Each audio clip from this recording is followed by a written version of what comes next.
Queridos amigos, queridos irmãos, em meu nome e em nome da diretoria executiva da Federação Espírita de Mato Grosso do Sul, nós cumprimentamos a cada um de vocês, trazendo o nosso abraço, ainda que virtual, mas um abraço sincero de irmão que sente saudade desse contato físico, mas, ao mesmo tempo, agradecemos ao Pai, porque temos esta tecnologia que facilita a nossa proximidade, que possibilita acalmarmos os nossos corações, ouvirmos pessoas preparadas que têm trazido nessas quintas-feiras aqui neste canal palestras com temas atuais e que muito tem ajudado a todos nós. Então, queridos amigos, queridos irmãos, nós só podemos agradecer a cada um de vocês e, aproveitando a oportunidade, como temos tido um bom retorno desse trabalho realizado, nós queremos dizer a vocês que nós vamos continuar. E já temos programado para o mês de junho 4 palestras. Já temos confirmados 4 convidados. Continuaremos às quintas-feiras, 19h30, horário Mato Grosso do Sul, e 20h30, o horário brasileiro. Teremos encontros no dia 4, no dia 11, no dia 18 e 25 de junho, com um eixo temático. Qual o sentido da vida? E para ajudar nessa compreensão, nessa reflexão, nós teremos o auxílio do Saulo César Silva. Vocês se lembram? Ele foi aquele rapaz, estou aqui com um livro, que compilou as obras de Emmanuel. Então, o Evangelho por Emmanuel. Nós temos também confirmado a presença do Haroldo Dutra, que conversará conosco sobre qual o sentido da vida. O André Siqueira, né? Ele é o diretor de comunicação da FEB, já esteve aqui conosco por umas 3 oportunidades. Um rapaz excelente, né, no raciocínio, na fala, na amorosidade. Ele também fará abordagem, né, do nosso eixo temático, mas fazendo toda uma retrospectiva histórica da humanidade. E fechando o nosso mês de junho, nós teremos a presença do nosso querido Cleidson Omido, conhecido de muito de nós, como diríamos, é prata da casa. É um menino que, sabido, né, como a gente diz, consegue fazer referências e cita páginas e tudo mais, mas de uma humildade, e fala também aos nossos corações, um irmão. Então, ao Saulo, ao Haroldo, ao André e ao Cleidson, já antecipadamente, em nosso nome, dos sul-mato-grossenses, dos trabalhadores das casas espíritas da Federação, nós agradecemos. E esta noite, fechando o mês de maio, nós teremos a presença do nosso querido Décio Iandoli. Décio, como a gente sempre apresenta, também é um menino super sabido. E ele consegue falar coisas difíceis de um modo fácil. Então, a gente consegue acompanhar e entender. Fechando esse mês de maio, o Décio, que para nós também é prata da casa. Ele é presidente da Associação Médico Espírita de Mato Grosso do Sul, mas um amigo da federação, um amigo do movimento espírita, sempre disposto a nos auxiliar todas as vezes que solicitamos. Décio, aceite o nosso abraço, a nossa gratidão, e que os bons espíritos, meu amigo, meu irmão, te iluminem uma vez mais. Muito obrigada e tenha uma ótima explanação, uma ótima reflexão para conosco. Muito obrigado, Darlene. A você, a Federação Espírita do Mato Grosso do Sul e a todo o pessoal que está aqui junto, né? Nessa reunião virtual aí, que na verdade é uma reunião real, né? Estamos todos ligados no mesmo pensamento para vencer esse tempo, né? De dificuldades e também para colher os aprendizados, né? Desses tempos de dificuldades. O meu tema ficou mais ou menos esse, né? Espiritualidade em tempos de pandemia. E eu queria começar fazendo uma reflexão a respeito do que é espiritualidade. Espiritualidade é uma daquelas palavras que a gente usa e a gente sabe o que ela significa, mas quando alguém pede para explicar, a gente fica meio perdido, sem saber direito. Quando a gente pede para alguém colocar em uma definição de espiritualidade, a gente fica meio perdido. E eu tenho um pensamento que eu uso muito quando eu levo esse tema para a universidade, porque as pessoas confundem muito três elementos, que são três coisas diferentes, mas que, de uma maneira geral, a gente acaba, muitas vezes, erroneamente usando como sinônimos. São três palavras, a espiritualidade, que é o que nós vamos falar hoje, a fé, que está ligada à espiritualidade, mas não é a espiritualidade, e a religião, que também não é nem a fé, nem a espiritualidade. Então, eu queria fazer uma reflexão rápida sobre isso. Vamos começar pela religião, né? Muita gente diz que a palavra religião vem etimologicamente, né? A origem da palavra vem de religare, de se religar à origem. Eu fiz uma pesquisa e eu descobri que, na verdade, não é isso. Apesar de a religião buscar essa religação com a origem, essa religação com Deus, a palavra religare significa recordar, né, reavivar. Então, de uma certa maneira, é até um significado até mais bonito, mais profundo, porque recordar do pai, né, recordar do berço, recordar da causa, da origem. E isso é uma coisa muito interessante. No entanto, a religião, quando a gente usa essa palavra, ela sempre está conectada à questão social, à questão institucional. E é sobre isso que a gente precisa entender como a gente deve usar a palavra, né?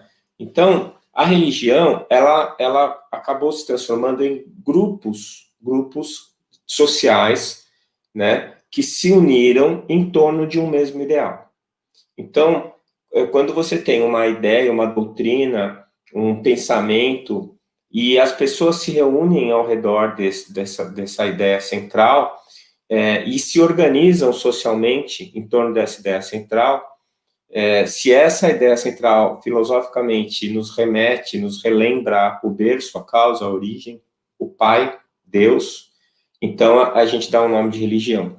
Todas as religiões que a gente tem na Terra, elas são baseadas em uma base doutrinária, né? E em cima dessa base doutrinária foi criado uma organização, né? Uma estrutura organizacional que acaba trazendo uma coordenação para esse grupamento social. Então, quando a gente fala nesse sentido, a gente está sempre pensando na gente, né, na questão de Deus, que é o que a gente está buscando, mas o cerne da religião é o grupo social, tá certo? Nesse sentido, é que às vezes a gente pode, dependendo de como a gente classifica uma religião, a gente pode dizer que o espiritismo não é religião, porque o espiritismo não tem a instituição formal e hierárquica, né, que existe nas outras religiões. Se for sob o aspecto da reunião do grupo social em torno de uma ideia central, mas se você levar em consideração a estrutura organizacional, não. Então, se a gente for fazer um resumo, né, do que é religião, a religião seriam esses grupamentos sociais que se desenvolvem, né, em torno de uma ideia central, mas o trabalho ele é voltado para a questão filosófica, mas também ele é voltado para a questão social. Então, a religião, ela incita uma coisa que um pesquisador chamado Alport descreveu de religiosidade intrínseca e religiosidade extrínseca. O que é isso?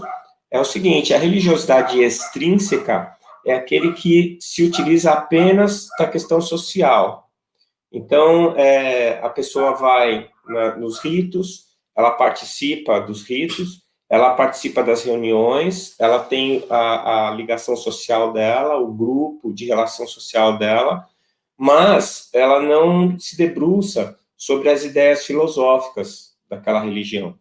Então, aquilo é mais uma questão meramente social e não traz nenhuma repercussão interna para ela. Essa seria a religiosidade extrínseca.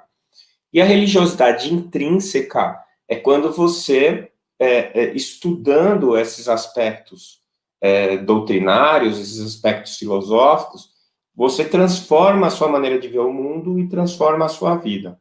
Aí seria a ideia inicial, a ideia principal da religião. Portanto, a gente percebe que a religião, ela é uma ferramenta, e uma ferramenta de busca da transcendência, mas ela não gera a transcendência, ela cria oportunidades. É como se a religião fosse um instrumento, fosse uma ferramenta. Portanto, as ferramentas, elas podem ser boas ou más, né? Elas depende do uso que a gente dá para elas. Uma ferramenta, de uma maneira geral, ela é neutra. Então, se a gente pegar um martelo, o martelo é bom ou é mau? Não, o martelo é neutro, ele não é nem bom nem mau. Se eu pegar o martelo e construir uma casa, eu vou dizer que ele fez uma coisa boa, ele foi bom. Mas se eu pegar o martelo e bater em alguém, matar essa outra pessoa, ele foi mal. Não, o martelo não é nem bom nem mau, ele é neutro. A religião é um instrumento. E a gente, ultimamente, né, na história da humanidade, mas inclusive recentemente, a gente tem tido alguns exemplos de como ele pode ser utilizado de uma maneira ruim, de uma maneira que traga prejuízo para as pessoas, para os grupamentos sociais. Como as pessoas se reúnem nesses grupos, acaba criando sempre aquela situação de disputa, disputa de influência, disputa de poder, e uma série de problemas que são gerados todas as vezes que nós nos reunimos, né? Então, a religião, ela não é boa nem ruim, ela é um instrumento que pode ser usado de uma maneira positiva, uma maneira para a qual ele foi idealizado ou não, né?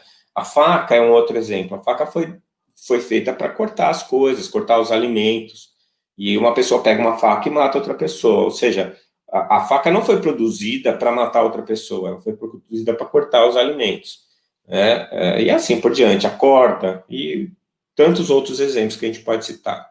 Portanto, eu diria que a religião tem esse aspecto, né, social, de grupos sociais. E a fé? Se a gente for olhar no dicionário, a palavra fé, ela vem definida assim, convicção íntima. E eu acho isso sensacional, né? Por quê? Porque é exatamente assim que eu penso a fé. Muitas pessoas, muitas religiões e muitos pensadores, eles acabam considerando a fé como uma entidade, né? Então, o mais importante é a fé. Como assim a fé? A fé é o que você acredita, né? O que você acredita é importante? Claro que sim. Mas como você acredita? Por que você acredita?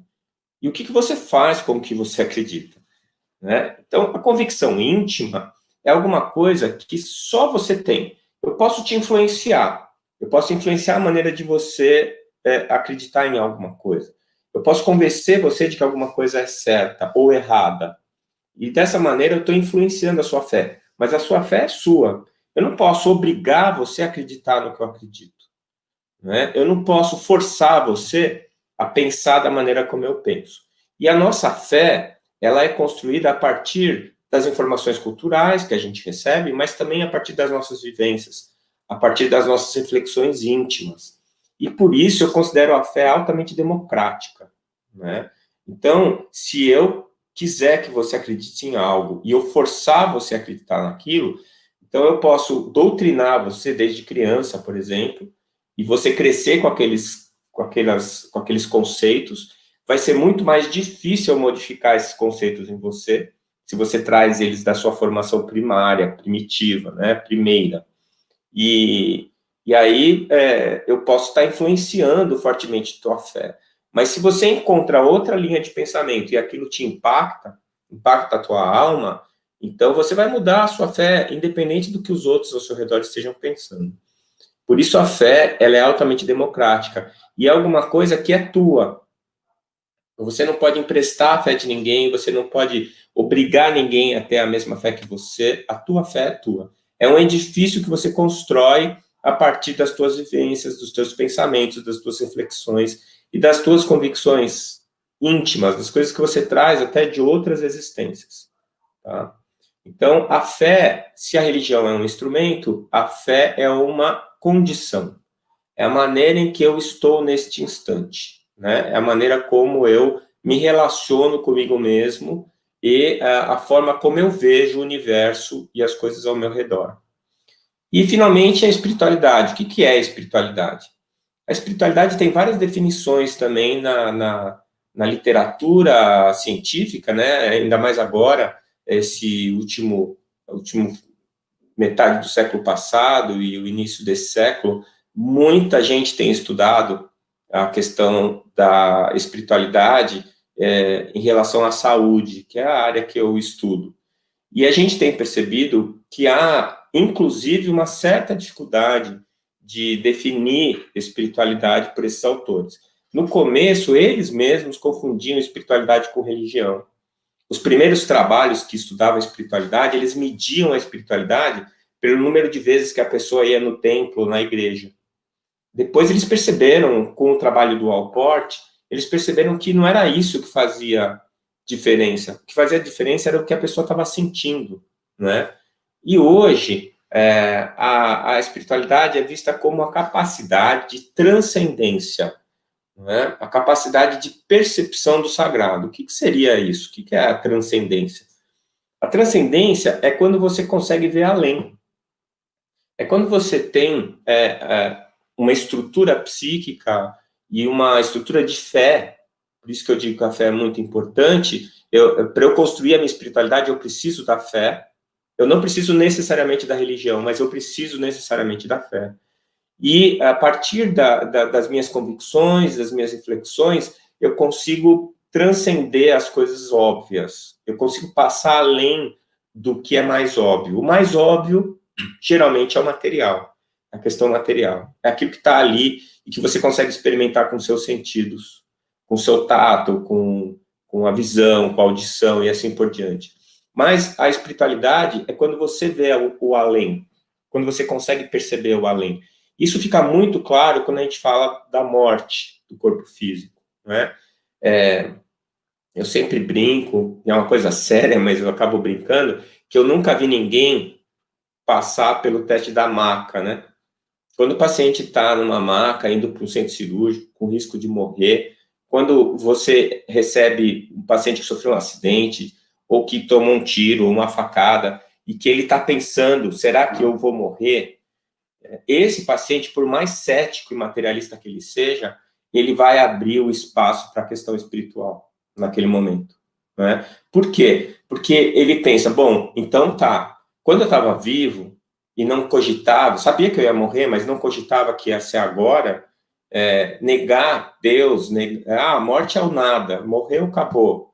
Tudo bem, mas agora que você está prestes a passar por isso, que você cogita fortemente a possibilidade de você morrer naquele instante.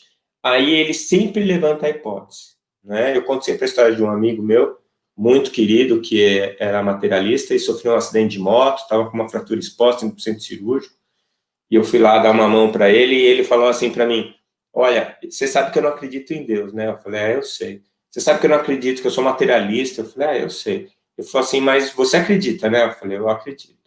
Aí ele pediu para mim, então vamos cobrir todas as possibilidades, você reza por mim? Né? Quer dizer, na hora da maca ali, do aperto, da dor, da sensação de finitude, né? De que, bom, eu posso morrer agora.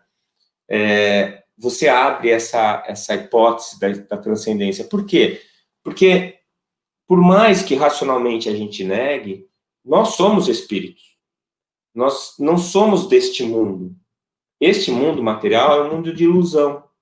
Então, o que acontece é que nos momentos críticos, onde a emoção suplanta a razão, quando a emoção bate forte e as questões lógicas e racionais, as linhas de pensamento lógicas e racionais são dissonantes, muitas vezes, não necessariamente, mas muitas vezes são dissonantes com as nossas emoções, então o que acontece é que você abre o espaço para questionar, você abre o espaço para colocar uma outra hipótese que não seja o fim absoluto. Afinal de contas, onde está a lógica da gente ter uma vida tão viva, tão ativa, tão rica, a gente pensar em tantas coisas, a gente entender tanta complexidade para que tudo termine no final em nada, não é? A própria razão interna, a nossa própria intuição, o nosso próprio instinto nos diz que tem que ter alguma coisa a mais.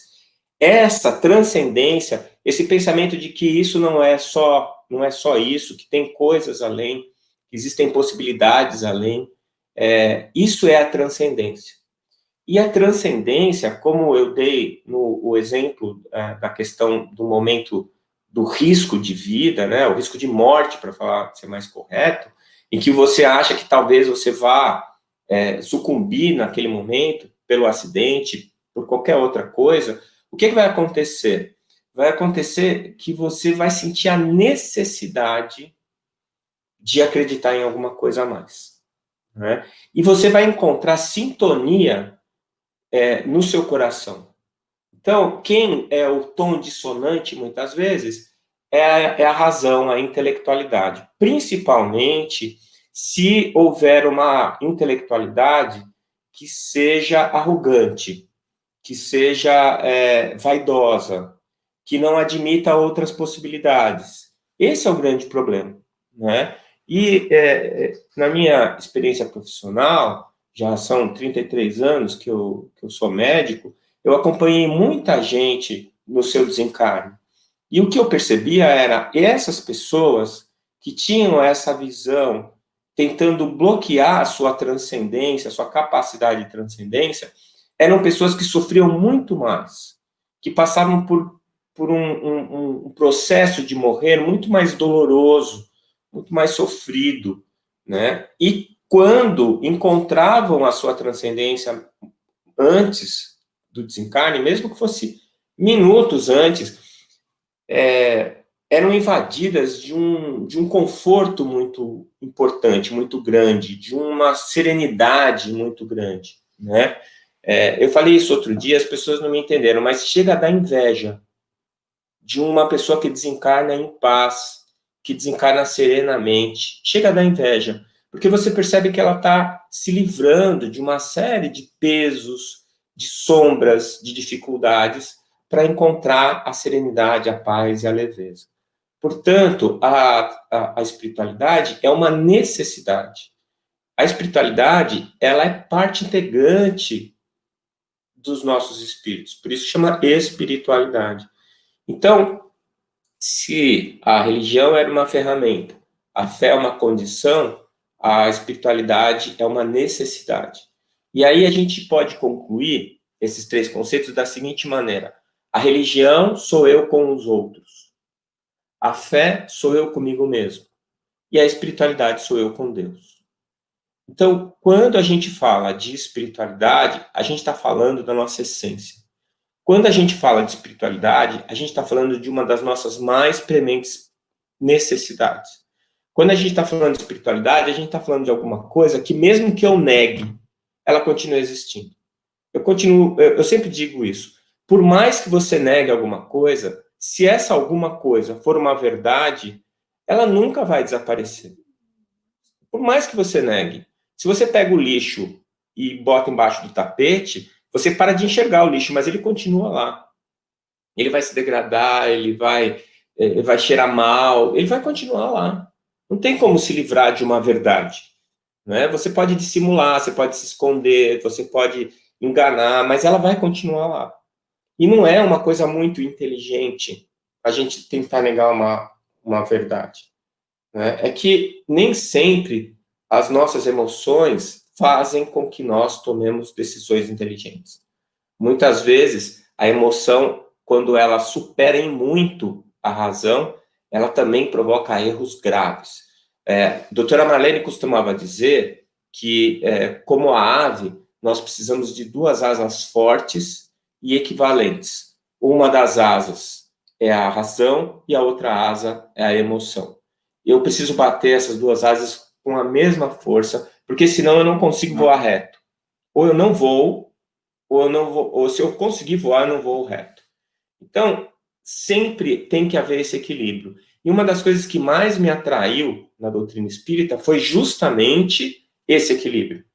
E esse equilíbrio está traduzido de uma maneira bastante clara na frase de Kardec, quando ele diz que o espiritismo ele se utiliza da fé raciocinada.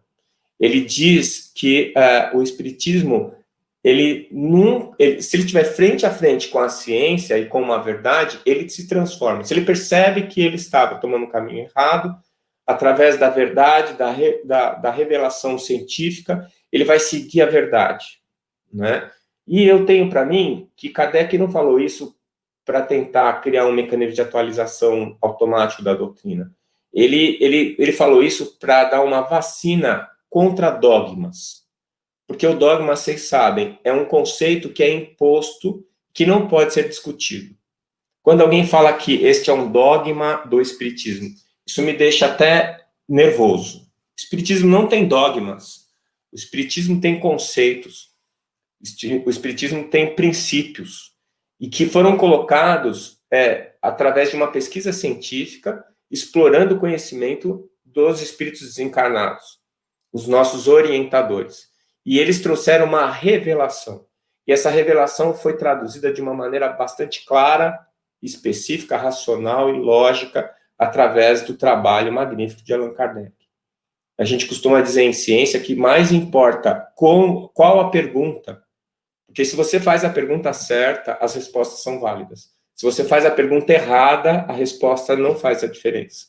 Né? E Kardec soube fazer as perguntas certas e recebeu as respostas que construíram esta doutrina que tem no seu âmago, na sua origem, o equilíbrio entre as duas asas, da razão e da emoção.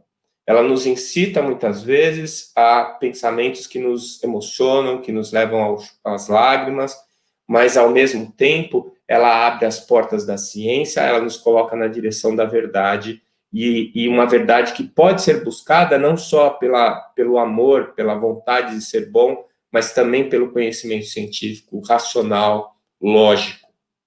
Então, quando a gente fala da espiritualidade e a gente pensa no que está acontecendo no nosso planeta, e quando eu penso na espiritualidade como eu com Deus, fica muito mais fácil a gente conversar sobre o que tem a ver a espiritualidade nos tempos de pandemia.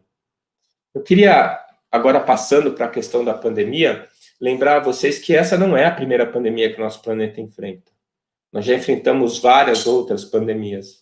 Né? Nós começamos com a peste negra, que não foi bem uma pandemia, porque, assim, uma epidemia é um aumento do número de casos de uma doença em determinado lugar. E se é uma pandemia, é quando esse aumento ocorre em vários continentes ao mesmo tempo.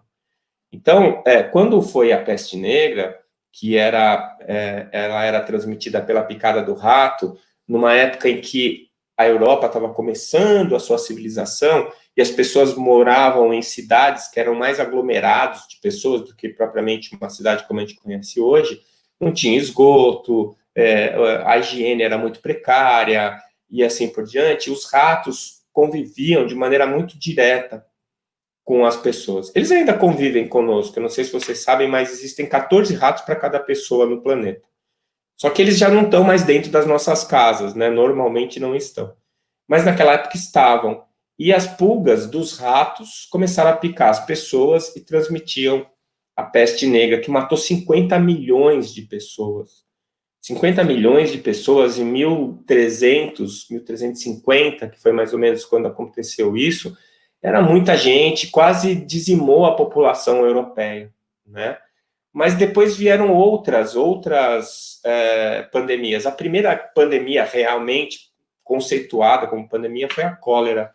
A cólera, ela era transmitida através da água contaminada e o indivíduo tinha uma diarreia e ele morria desidratado por conta da diarreia.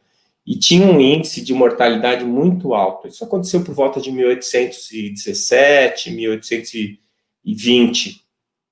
E nessa época, 1,8 milhão de pessoas morreu, né? O que era muita gente também.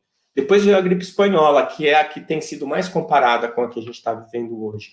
A gripe espanhola aconteceu mais recentemente, foi em 1918 até 1919.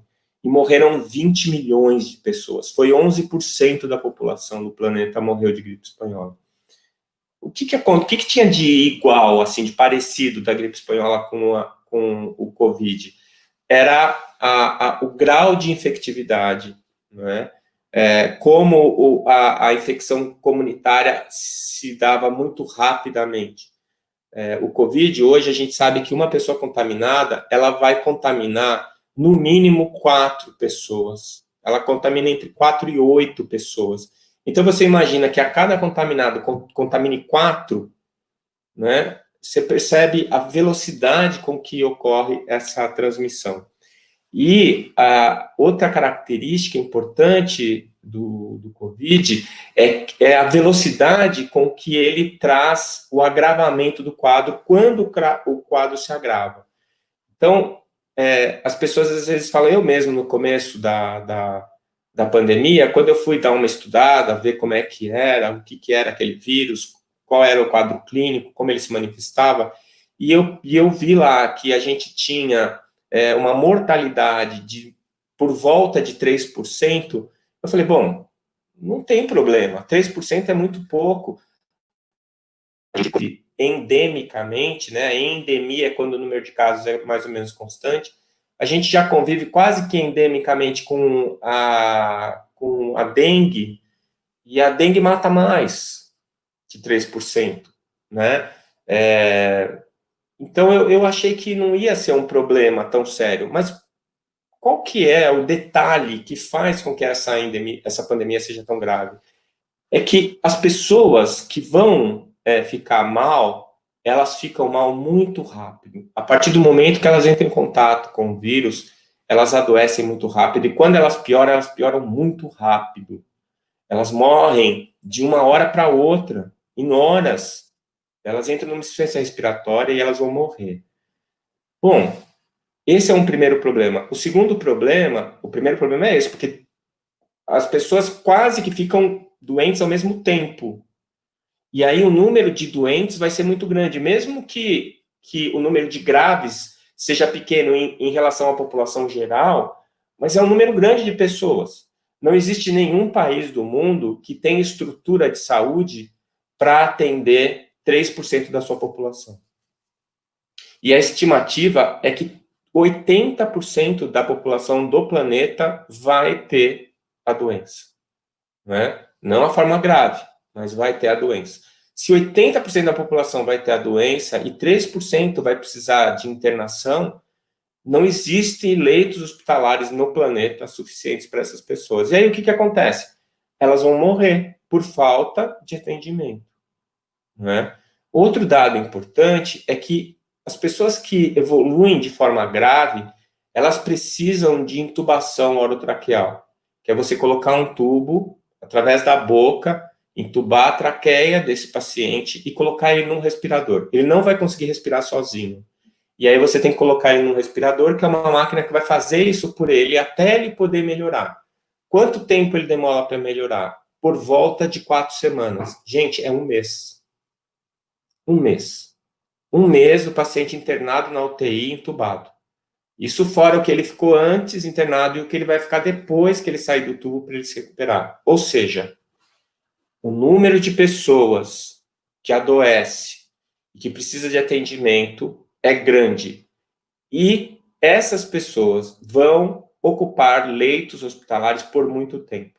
O resultado prático disso é que há um colapso no sistema de saúde, seja onde for. A gente sempre fala, usa como exemplo os Estados Unidos como exemplo de país desenvolvido, rico, com recursos, pois veja o que aconteceu na cidade mais rica dos Estados Unidos, que é Nova York. Veja o número de pessoas que morreu lá. Veja o colapso que o sistema de saúde deles entrou. Por que isso? Por causa das características desse vírus, né? Clinicamente, o que acontece é isso. E aí, se você puder atender essas pessoas, entubar, fazer o atendimento, o que vai acontecer? Que um número menor delas vai morrer. Tá certo? Um outro efeito colateral é o seguinte: se a minha UTI tem 10 leitos e eu entupo a minha UTI com pacientes com Covid, as pessoas vão parar de infartar? As pessoas vão parar de ter hemorragia? As pessoas vão parar de ter derrame cerebral? As pessoas vão parar de ter as outras doenças? Não vão. E aí, o que acontece se você infarta e a UTI está lotada? Você vai morrer do infarto. Então, não é só as pessoas do Covid que morrem, mas todas as pessoas que precisam do sistema de saúde que colapsou por causa do Covid.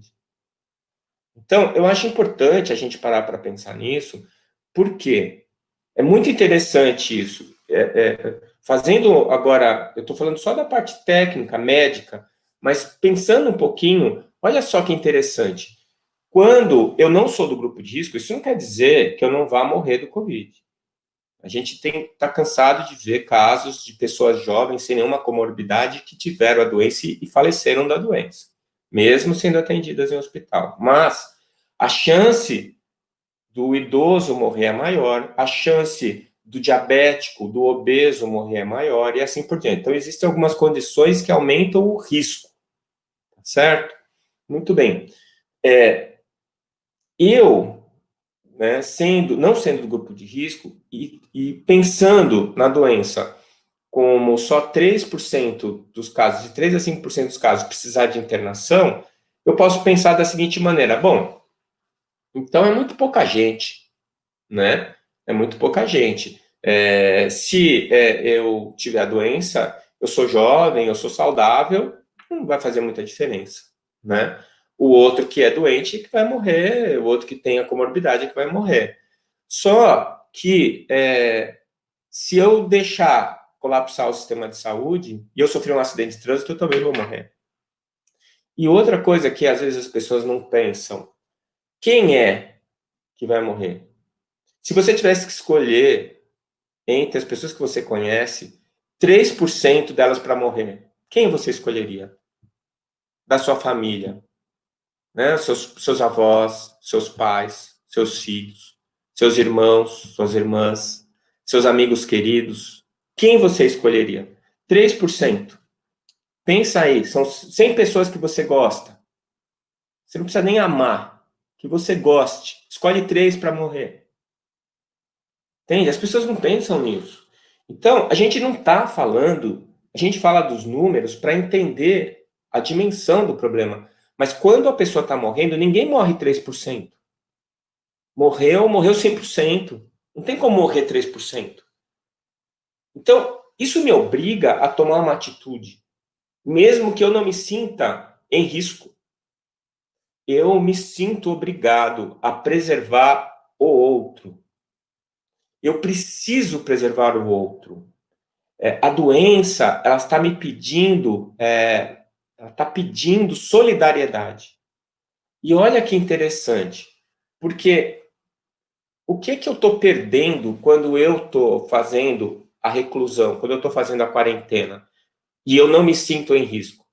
Eu estou perdendo dinheiro, eu estou perdendo condição material. A gente sabe que depois do final da crise biológica vai vir a crise econômica, que também é uma crise humanitária. É óbvio, ninguém é ingênuo ao ponto de pensar nisso, né? É uma coisa interessante, eu estava ouvindo um analista falar outro dia, as pessoas falam, é uma questão de vida, não é uma questão econômica. Bom, a questão econômica é uma questão de vida também. As pessoas morrem por falta de recursos materiais. Então a gente não pode virar as costas para isso, tá?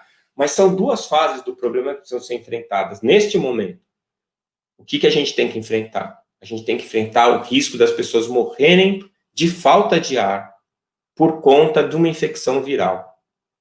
E, apesar da gente não conseguir parar essa doença por enquanto, e a gente aposta as nossas fichas nas vacinas, e existem grupos que estão bem próximos de conseguir uma vacina, se Deus quiser, isso vai acontecer antes do final do ano, e aí sim nós vamos conseguir botar o pé na porta do vírus, nós vamos impedir ele de progredir. Mas até então, o que está acontecendo é que nós precisamos interromper agora o processo de disseminação para que nós tenhamos oportunidade de tratar as pessoas que ficam doentes. Não é? E depois, por conta dessa parada geral na economia, na produção, no consumo e etc., as pessoas que perderam o emprego não vão encontrar um mercado aquecido, um mercado contratando, e aí nós vamos mergulhar numa crise econômica. Nós vamos continuar tendo que usar a nossa solidariedade. Nós vamos ter que continuar a mesma solidariedade que nos colocou dentro de casa, para a gente não contaminar o nosso vizinho, o nosso pai, o nosso avô. É a mesma solidariedade que vai colocar a gente, que tem que colocar a gente à disposição para auxiliar aqueles que perderam os seus empregos, aqueles que ganhavam o que comiam no final do dia e que agora não estão podendo ganhar e não estão podendo comer, né? Então, eu acho interessante que isso parou o planeta. O planeta Terra parou. O número de mortos da Covid não vai... Eu estava fazendo uma estimativa por alto, eu sou péssimo em números, mas se a gripe espanhola matou 11% da população do planeta, na época era 1,8 bilhão, hoje nós somos 7,7 bilhões de pessoas. E o número de mortos, a última vez que eu fiz essa conta, semana passada, dava 0,03%. Né? Volto a dizer, é um número baixo. Mas as pessoas que morreram não morreram 0,03%, elas morreram 100%. E essas pessoas eram pai de alguém, filho de alguém, irmão de alguém, marido de alguém, esposa de alguém. Né? E isso tem que ser levado em conta. A epidemiologia ela é muito útil para a gente estabelecer estratégias de combate às doenças, mas na hora que a gente vai tratar as pessoas é o método clínico. O método clínico é a pessoa e o médico, a pessoa e o profissional de saúde. Né? As probabilidades, as possibilidades, elas existem na hora de estabelecer a estratégia de tratamento, mas o tratamento é particularizado. Por quê? Não existe uma pessoa igual a outra. E não existe uma pessoa que valha mais que a outra. Todos nós temos o mesmo valor ontológico. Todos nós temos o mesmo valor diante do Criador. Né? Você pode pegar aquela pessoa que ninguém quer, ou um presidiário, um assassino, um psicopata. Esse cara também tem mãe, também tem pai, também tem filho, também tem alguém que gosta, que ama ele, que não quer ver ele sofrer. Né? Eu não estou defendendo os presidiários, mas eu estou tentando mostrar como nós temos que ter uma visão que ela deve ser acima de qualquer interesse particular, acima de qualquer interesse político, acima de qualquer interesse de qualquer outra ordem que não seja a percepção de que somos irmãos em humanidade. Estamos no mesmo barco e precisamos nos ajudar, não é? Então, eu vi muita gente, no começo da pandemia, eu vi muita gente criticando a reclusão, criticando a quarentena, e um colega médico que fez essa crítica de uma maneira muito veemente, pegou o Covid e desencarnou por conta do Covid. Então, a questão tem que ser colocada dessa maneira, porque esse 0,03% é o resultado da nossa capacidade de colaborar com o irmão, com a nossa capacidade de ser solidário, de ter compaixão. E acho mesmo que isso é um momento muito importante do nosso planeta, em que nós estamos sendo colocados, né, à prova para refletirmos sobre os nossos valores. O fato da gente ter que ficar em casa não só gera a questão econômica e social, como eu já coloquei, a questão da solidariedade, que se transforma em algo fundamental, mas ela também nos coloca diante de nós mesmos. Eu tenho dito isso, o pessoal acha engraçado, mas é a quase insuportável convivência comigo mesmo. Isso que tem me trazido maior dificuldade, a minha convivência comigo mesmo. Eu não tenho mais a distração dos compromissos diários. E eu não sei se vocês vão concordar comigo, mas isso acontece de maneira muito clara comigo. Quando eu me vejo diante de um grande problema meu, diante de mim mesmo, uma grande dificuldade que eu experimento, que eu tenho comigo mesmo, é muito mais fácil eu olhar para um problema do lado do que enfrentar o problema eu e eu mesmo. Né? É muito mais fácil eu me debruçar sobre uma outra questão. E como essas questões acontecem o tempo inteiro, então fica muito tranquilo eu resolver isso dessa maneira. Em vez de eu dar atenção para mim e para o meu problema, eu me volto para outro problema, para outra pessoa. É muito mais fácil eu observar o outro e acusar o outro e chamar a atenção dos problemas do outro do que eu me olhar no fundo do espelho, eu me ver como eu sou, eu me perceber como eu sou. Eu tinha feito essa reflexão num livro que eu escrevi chamado O Homem no Fundo do Espelho. E nessa época eu pensei muito nesse assunto. E engraçado como agora, em que o número de compromissos diminui, em que a quantidade de contato com as pessoas é menor, e eu tenho mais tempo para mim mesmo, eu tenho sofrido mais comigo mesmo, eu tenho me sentido pior comigo mesmo, porque eu tenho sido obrigado a olhar para mim mesmo. Então, isso também acho que faz parte da transição planetária. A gente está sendo obrigado a se olhar no espelho e, de uma maneira ou de outra, pelo menos admitir os nossos próprios erros, as nossas próprias dificuldades. A gente está sendo obrigado, pelo menos, a perceber que existem coisas em nossas vidas que precisam da nossa atenção. Que não dá mais para a gente ficar fingindo que não está vendo. Não dá mais para colocar embaixo do tapete. Não dá mais para colocar na mochilinha lá nas costas, de uma maneira que você nunca veja o problema. Porque ele não vai deixar de existir só porque você não quer olhar para ele. Eu já falei isso anteriormente. A questão da verdade. Se você tem uma dificuldade, todos nós temos. Nós somos seres em evolução. Então, se nós temos a dificuldade, nós precisamos pelo menos diagnosticá-la. Porque senão ela pega a gente desprevenido. E agora é a hora. Agora é a hora. A gente está convivendo mais com a nossa família. Nós estamos olhando mais para as pessoas que moram conosco. Né? Olhando mais para a esposa, olhando mais para os filhos, olhando mais para o pai, olhando mais para a mãe. Sentindo saudade do abraço. Né? A Darlene estava falando agora, um pouquinho antes da gente entrar aqui, da dificuldade que ela está tendo, que ela gosta de abraçar. O carinho, o toque, a troca de energias, né? Então, tudo isso faz parte da nossa espiritualidade. Tudo isso faz parte da nossa transcendência, a nossa capacidade de ver o que não é óbvio, de ver o que está além, de perceber o que é mais importante, né? Então, essas questões, elas precisam da nossa atenção específica. Não tem ninguém que pode resolver isso para a gente.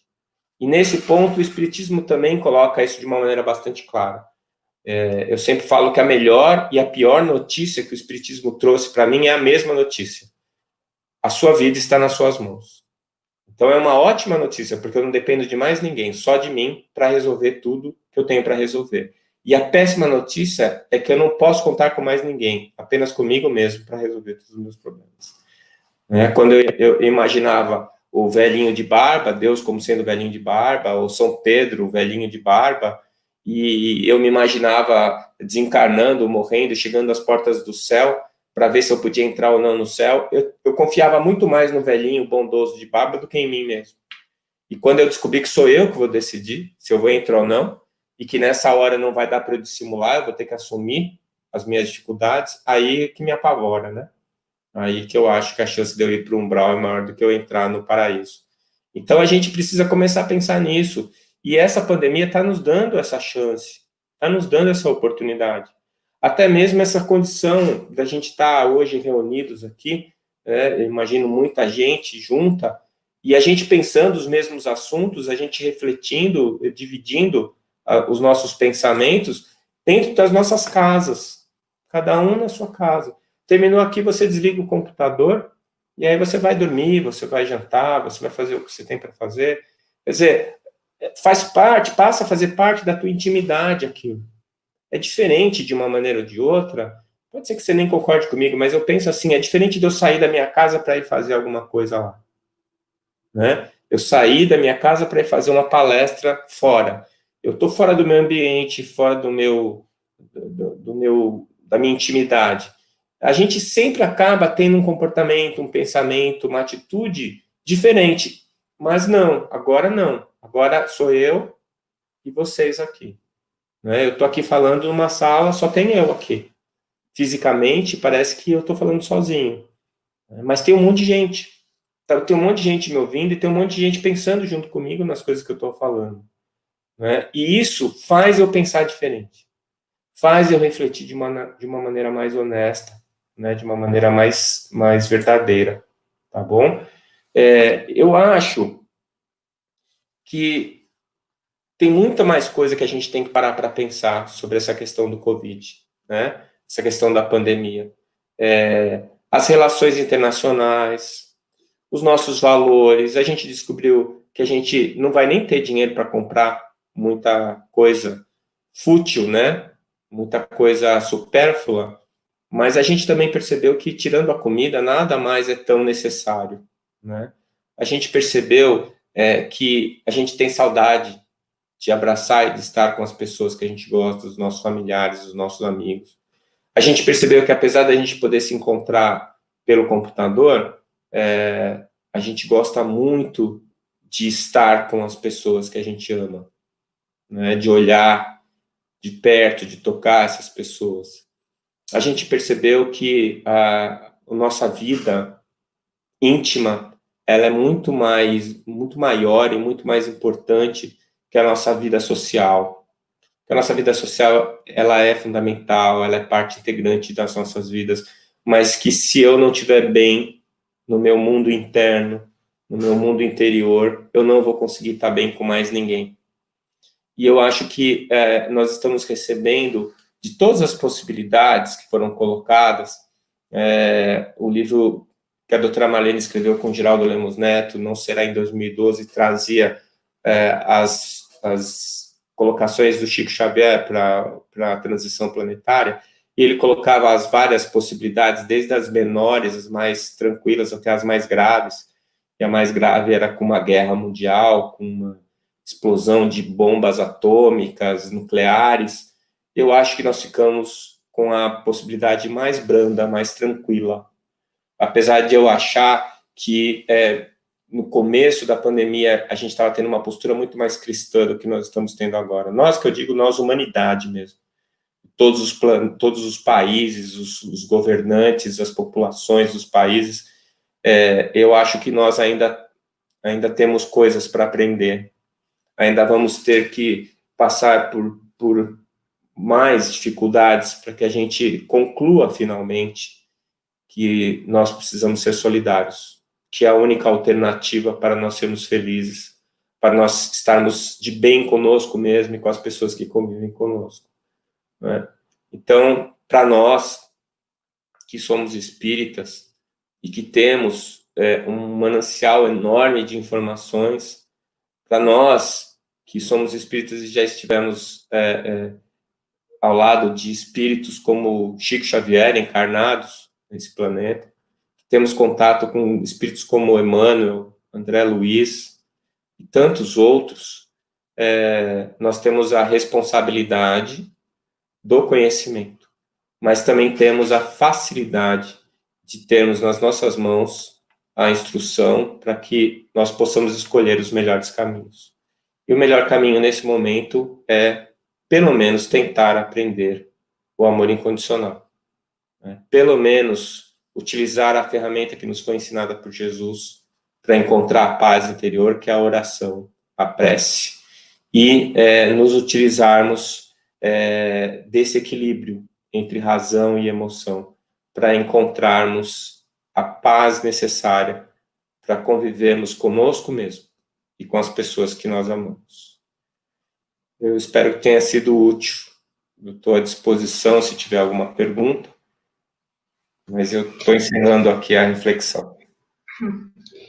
Décio, essa noite nós não tivemos perguntas, mas tivemos um número muito grande de pessoas, maior do que a gente tem tido as outras noites, e todos, por unanimidade, vamos dizer assim, agradecendo a sua fala tranquila, serena, amorosa, de reflexões tão profundas para as nossas vidas e, como sempre, dito de uma maneira tão suave, né? Então, aqui nós já batemos mais de 250 pessoas, né, te ouvindo e te agradecendo. Então, depois você pode consultar. Tivemos pessoas do Rio Grande do Sul, do Paraná, de São Paulo, do Rio de Janeiro. Então, menino Décio, fica aqui a nossa gratidão. Você sempre brilhante, sempre se colocando, né, como uma pessoa que também tem as suas dificuldades, como muitos de nós temos passado nesse momento.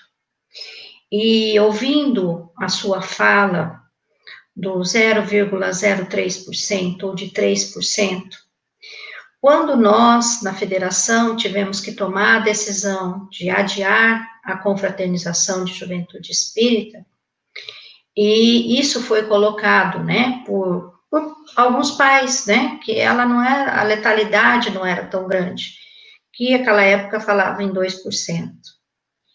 E eu me lembro da gente perguntar, quanto é 2% de um filho seu? Então, muito obrigada, meu amigo. Muito obrigada por nos ajudar a pensar, a refletir e, como você disse, nós temos o conhecimento. Agora, o que é que nós vamos fazer com ele? Fingir que não estamos vendo nada disso? Fingir que não estamos enxergando o que se passa à nossa volta, né? Então, fica aqui a nossa gratidão, o nosso abraço virtual, mas quando nos encontrarmos, certamente teremos um abraço de gratidão. E a vocês, meus amigos, que estiveram conosco essa noite, ouvindo essas reflexões tão profundas que o Décio trouxe para nós, a nossa gratidão também, o nosso abraço. E nós esperamos encontrá-los na quinta-feira que vem. Só terminando aqui que teve uma trabalhadora do Centro Espírita Obreiros do Bem que pediu que a gente trouxesse aqui o abraço, e a Janete do SEAC dizendo que já tinha convidado para um estudo. Muito obrigada, Décio. Que Deus te ilumine e que você continue sempre auxiliando todos que estão à sua volta com essas reflexões. Muito obrigada. Eu que agradeço a oportunidade de poder falar e das pessoas terem tido a caridade e a paciência de me ouvir. Obrigado. Obrigada, meu querido. Muito obrigada. Boa noite. Boa noite a todos.